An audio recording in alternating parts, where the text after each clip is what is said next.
Welcome to our crochet tutorial. Today, we're going to show you how to properly hold your crochet hook and yarn, ensuring you're ready to start your crochet projects comfortably and efficiently. First, let's take a look at the materials you'll need: a crochet hook and yarn. For beginners, a medium-sized hook and worsted weight yarn are great choices. Now let's learn how to hold the crochet hook. There are two common grips, the pencil grip and the knife grip.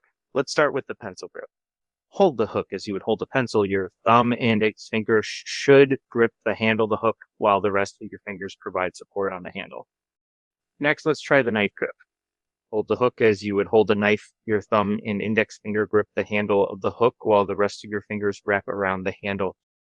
Choose the grip that feels most comfortable for you. Now, let's move on to holding the yarn. This step is crucial for maintaining tension and controlling the flow of yarn as you crochet. The end of the yarn is the yarn tail.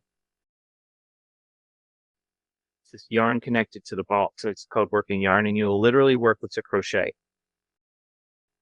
Just start by looping the working yarn over your pinky finger of your left hand.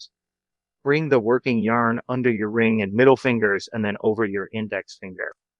This setup helps you control the tension of the yarn. Hold on to the piece with your thumb and middle finger.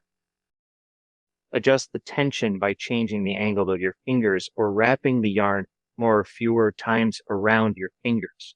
The yarn should flow smoothly from your index finger as you crochet. Let's put it all together. Hold the hook in your right hand using your preferred grip. The hook should be in front of your working yarn. Okay, now we're gonna practice creating a chain stitch to get a feel for holding the hook and yarn together.